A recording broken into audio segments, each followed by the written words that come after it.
इन Daryl train के साथ 130 kilometre के आसपास पे ये इम्पैक्ट हुआ। कोरोमंडल के ड्राइवर के लिए क्या अवॉइडेबल था? तो मुझे ऐसा नहीं लगता कि अवॉइडेबल था, क्योंकि 130 किलोमीटर पे आपको सेकंड्स में सामने ऑब्स्ट्रक्शन आ जाए तो वो कितनी भी एडवांस टेक्नोलॉजी कुछ भी हो, उसको रोकना बहुत मुश्किल है। ये कह सकते हैं कि कोरोमंडल के ड्राइवर को कितना रिएक्शन टाइम मिला ब्रेक करने के लिए जब उसने ऑब्स्ट्रक्शन देखा। मेरे ख्याल से उसको कोई रिएक्शन टाइम नहीं मिला। तीन ट्रेन्स ने कोलाइड कर दिया। इस पे एक सवाल जो उठता है वो सिग्नलिंग फेलियर पे बार बार उठता है। जी, आप क्योंकि एक्सपर्ट है इस पे, अगर थोड़ा हमें विस्तार में बताएं। देखिए, सिग्नलिंग फेलियर्स में हेड ऑन कोलिजन होता है, या उसको कोलिजन कहा जा सकता है सिग्नलिंग फेलियर में। इसमें ऐसा कुछ नहीं लगता है। देखिए क्या हुआ है कि एक ट्रेन बैंगलोर से कोलकाता जा रही थी। एक वे साइड स्टेशन है उड़ीसा में, और साउथ ईस्टर्न जोन के जुरिस्डिक्शन में आता है। तो वो किसी वजह से, जिस वजह की अब जांच होगी, डिरेल हुई। डिरेल होने से दो तीन जो भी कोच डिरेल हुए हों, सेकंड्स के अंदर ही दूसरी तरफ से कोलकाता से चेन्नई जाती हुई कोरोमंडल एक्सप्रेस बगल वाले ट्रैक पे आ गई, विच वॉज नॉर्मल। ट्रेन एक दूसरे को पास करती हैं। और इन डिरेल ट्रेन के साथ 130 किलोमीटर के आसपास पे ये इम्पैक्ट हुआ, जो कि बहुत ही भयानक इम्पैक्ट कहा जाएगा। It was horrendous, and that cost these coaches to spread, to scatter all over, capsize and get mangled। और एक लूप लाइन पे मालगाड़ी खड़ी हुई थी बगल में, उससे भी टकराए और उसकी वजह से और इसमें डैमेज हुआ। और आपने अगर एरियल व्यू देखा हो तो ये 14-15 कोचेस बुरी तरह से चारों ओर मैंगल्ड और कैप्साइज खड़ी हुई हैं। लोकोमोटिव की एक इमेज मैंने देखी कि ब्रेक वैन के ऊपर चढ़ा हुआ था। तो इसमें जो मेन खामी जो हुई है, जिसका रीजन अभी नहीं बात करनी चाहिए क्योंकि अभी इंक्वायरी होनी है, ये पहली ट्रेन क्यों डिरेल हुई। जी ये कोई सिग्नलिंग फेलियर नहीं लगता है, ये कोई ड्राइवर का भी फॉल्ट नहीं लगता मुझे। प्रिलिमिनरी ये कह सकते हैं कि कोरोमंडल के ड्राइवर को कितना रिएक्शन टाइम मिला ब्रेक करने के लिए जब उसने ऑब्स्ट्रक्शन देखा। मेरे ख्याल से उसको कोई रिएक्शन टाइम नहीं मिला, और जी। वो सेकंड्स के अंदर ही वो ट्रेन ये इधर डिरेल हुई और इधर से ये आ गई। लेकिन सर ट्रेन, अगर सर नॉर्मल पर्सन के अगर पॉइंट ऑफ व्यू से हम इस चीज को एक्सप्लेन करें, जो ट्रेन में बैठे ड्राइवर होते हैं उसको कांस्टेंट अपडेट मिलता है। तो जैसा कि आप कह रहे हैं कि इनको रिएक्शन टाइम बिल्कुल नहीं मिला है, और शायद ये हो सकता है प्रिलिमिनरी जो सामने आ रहा है या फिर जो दिख रहा है इनिशियल रिस्पॉन्स से, क्या ये अवॉइडेबल नहीं था? देखिए इसमें आपके सवाल का अगर जवाब दूं कि जो कोरोमंडल के ड्राइवर के लिए क्या अवॉइडेबल था, तो मुझे ऐसा नहीं लगता कि अवॉइडेबल था, क्योंकि 130 किलोमीटर पे आपको सेकंड्स में सामने ऑब्स्ट्रक्शन आ जाए तो वो कितनी भी एडवांस टेक्नोलॉजी कुछ भी हो, उसको रोकना बहुत मुश्किल है। लेकिन हाँ, पहली ट्रेन जो डिरेल हुई वो जरूर अवॉइडेबल कही जाएगी, कि ट्रेन को तो डिरेल नहीं होना चाहिए। वो किस वजह से हुई ये तो अब इंक्वायरी के बाद ही पता चलेगा। इस समय कोई कंजेक्चर लगाना इसमें ठीक नहीं होगा। प्राइमा फेसी मुझे ये कोई सिग्नलिंग का फेलियर या ड्राइवर का फेलियर नहीं लगता। और ह्यूमन एरर। कोई ह्यूमन एरर ट्रैक मेंटेनेंस में या कोई और मेंटेनेंस में अगर हुई हो, या कोई मिसमैनेजमेंट हुआ हो, तो वो इंक्वायरी के बाद पता चलेगा। और ये अभी कहना मुश्किल है। लेकिन जैसा मैंने कहा, प्राइमा फेसी सिग्नलिंग का फेलियर मुझे नहीं लगता, और ना कोई ड्राइवर्स का भी दोष इसमें लगता है।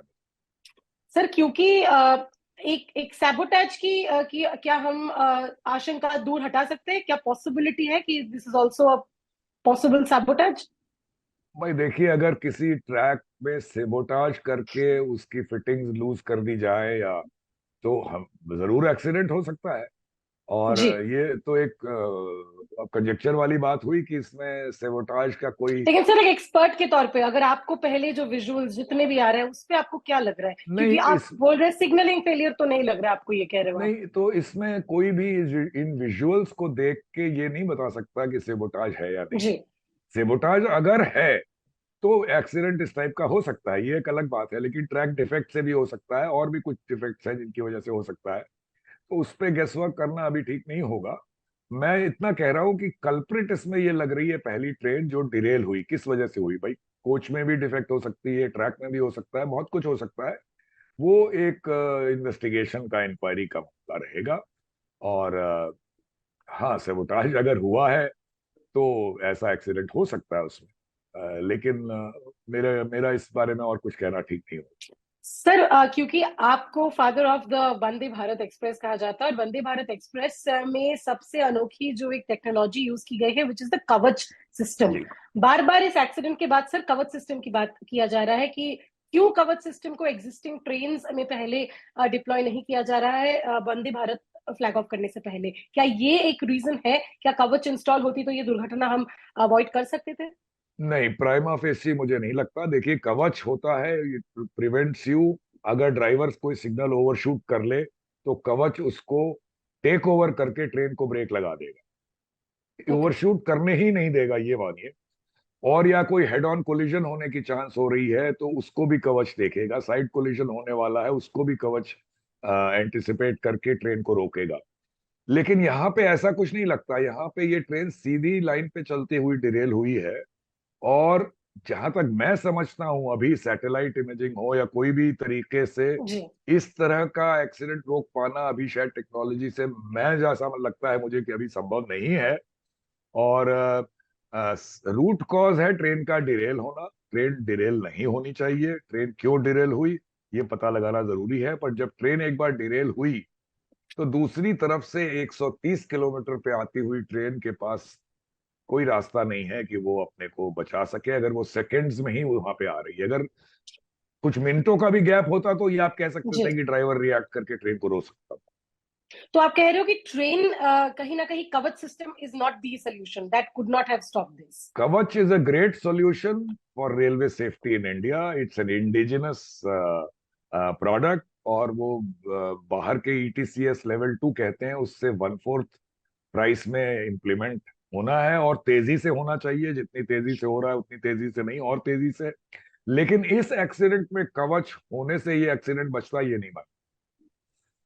सर, आपको क्या लगता है कि आगे चल के ऐसे एक्सीडेंट्स ना हो, ऐसे विजुअल्स हम ना देखें, because we are sitting in 2000s? क्या वो चीज है जो सरकार को अडॉप्ट करना चाहिए?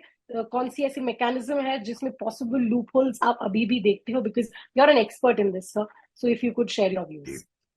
देखिए, इसमें मुझे 2 मिनट दीजिए।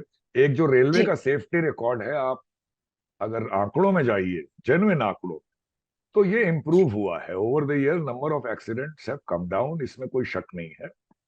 अनफॉर्चुनेट बात इस एक्सीडेंट की हो गई कि ये सारी सर्कमस्टांसेस एक साथ ऐसी मिल गई कि बहुत बड़ी फेटेलिटीज हो गई। मतलब जैसा मैंने लास्ट सुना, ये 260 के करीब है। अब वो कहाँ तक जाएगी पता नहीं।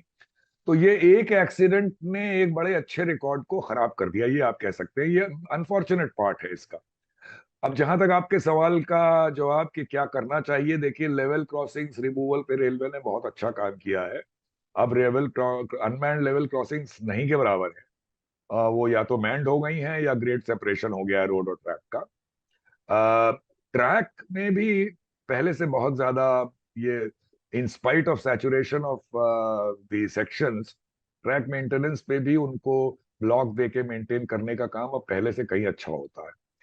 और क्या करना चाहिए? एक तो कवच की बात हुई, जो कवच का प्रोलिफरेशन होना चाहिए और तेजी से।